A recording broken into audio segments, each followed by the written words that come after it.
Good evening, everyone. Good evening. How many of you guys like a good fairy tale? Like what? A good fairy tale. Oh.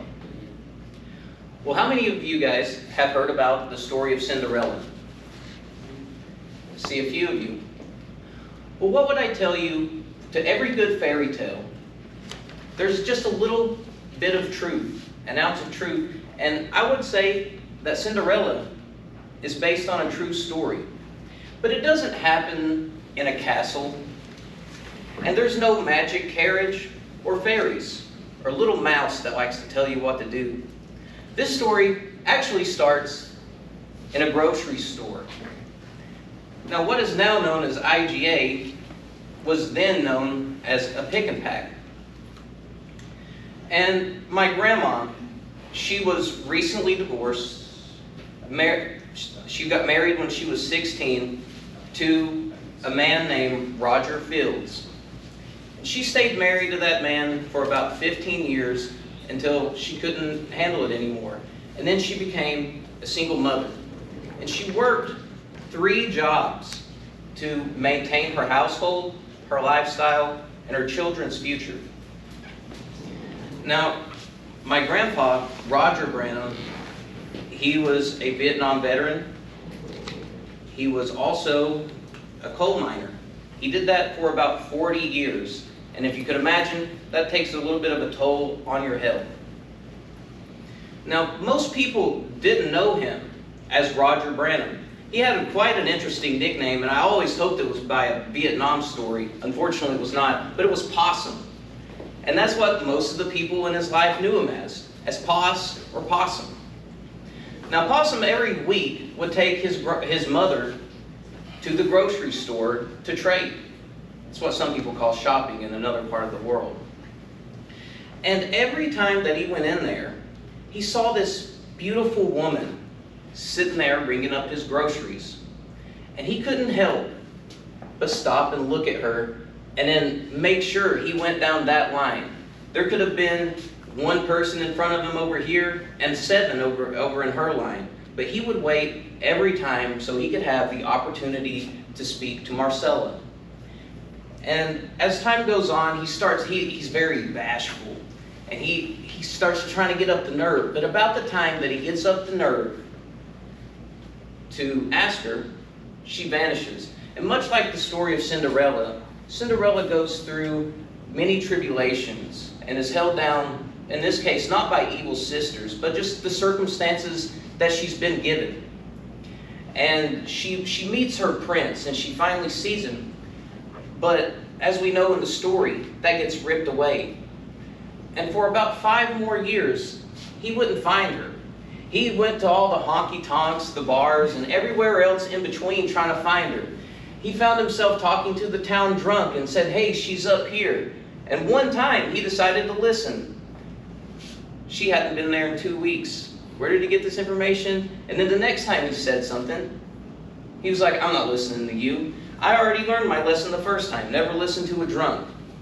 And about 5 years would pass, and Marcella had been alone for a long time. Her son had moved out of the house to move in with his dad. And she asked the Lord, "If you wouldn't care, just send me somebody. Craft me a man that's good for me."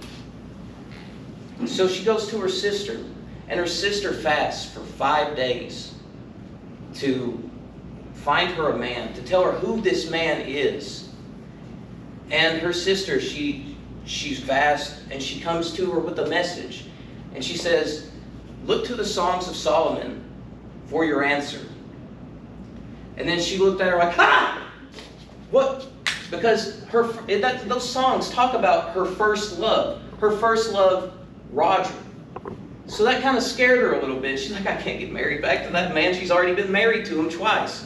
She divorced him, and then the next day got remarried because she thought it was against her ethos. So she was terrified. And in about that same time, my grandpa had went under open heart surgery, and he died on the operating table. And he looked up at the hospital ceiling, and he said, "Lord, if you care, why don't you send an angel down here, and I'll follow you until the day that I die."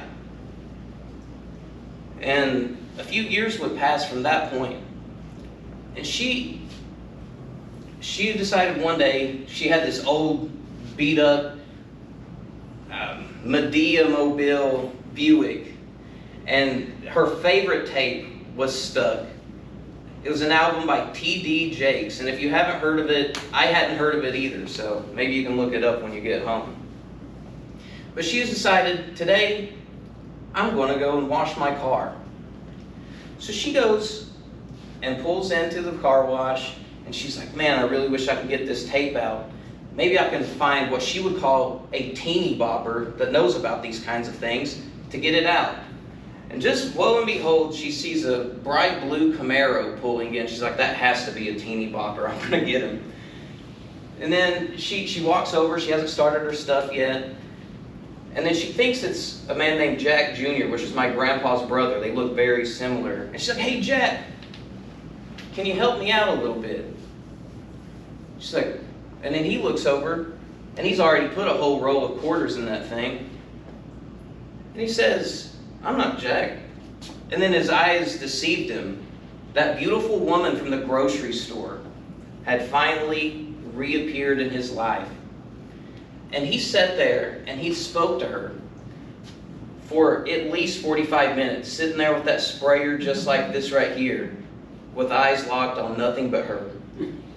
And he sprayed every quarter that he put in that machine onto the ground. And he said, I can't help you with this, but if you go over to my brother's mechanic shop, if he charges you anything, tell him I'll pay for it. And she's like, no. And she's very old-fashioned. She's like, I'm not going to owe nothing to no man. You get out of here with that. But she did decide to go and to his shop. And once she got there, he got in there with his little screwdriver, and then he got it out immediately. And he's like, I'm not going to give you back this tape unless you go on a date with my brother. And she said, no. She's a very southern woman. Children? She was like, okay, I'll go out with him. And then she was in an ultimatum. What do I do? What do I do? I don't want to owe a man anything. How could this be? But I'll go on a date with him. So she calls him. And when she gets a hold of him, she's like, well, I get to pick the place. And he was like, well, okay, well, you go ahead and pick one. She calls her sister, that same sister that gave her the message. Hey, do you mind having me over for dinner tonight? She wasn't going to go out anywhere with him. That's someplace she didn't know. She didn't want to be seen with them. But they go, and they end up having a great time, and then they start building their relationship. And he decided he wasn't going to go fast with this one. He was going to take his time and then find out what it was like to love.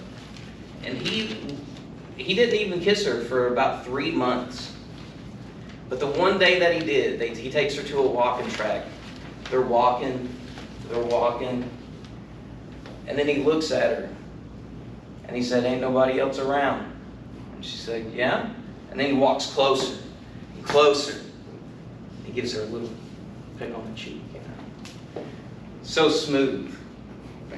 He's a gentleman. I need to learn a little bit about that myself. And then by the time she opened up her eyes after that kiss, she saw some cackling women over there. You know, this was way before Facebook, so, you know, they got the call and they told everybody. But surprisingly, she never found herself embarrassed. And they would go on to date for a few months. And just as Onslow has their annual festival, so does the county that I lived in. It's called Mountain Heritage. And he's like, okay, I want to take you on a date there. We're going to walk around. They go, they're getting their popcorns and their cotton candy. And out of nowhere, a man comes out and it's like, hey, Roger, how you doing? Did you get your job back? Because as a coal miner, it's very likely that you'll lose your job and have to work somewhere else. But that was the first time that she had heard that name, Roger. And she was already freaked out whenever she got told that the name would be Roger before. She said, she started getting sick to her stomach. She's like, I gotta go. And he's like, why? We just got here. It's like, I'm sick, I gotta go. So he gets in the car and he drives her home. And whenever he's out in the parking lot, she says, I think we need to slow down. Maybe we should just be friends for a little while. I'll still call you every day. It's okay. And he just looked at her perplexed. So she goes back into her house and he drives home. And later at night, she started thinking about it and it started itching and itching away. And she just couldn't take it anymore. So she starts calling. And she called that man about 30 times in the course of about 15 minutes. He didn't answer once. And this went on for about 3 days until she finally couldn't take it anymore. And she drove up to his house, and he lived right down below his mom, and she's kicking and banging at the door. She's like, let me in. I've got something to tell you. And then he opens up the door, and he's like, what is wrong with you? My mom's up there. You're going to freak her out. Get in here. And then she just looks at him, I got something to tell you. You listen to me. And he's like, no, you listen to me. You look like you haven't slept or showered in about 3 days. What I'm going to do, you're going to take a bath, get ready, and after I take my mom from trading, I'm going to take you out and I'm going to give you an engagement ring and we're going to get married. He didn't ask. He just told her. And about 3 months later, June 24th of the year 2000, they were married, and they lived happily ever after, just as the story said. Back to you.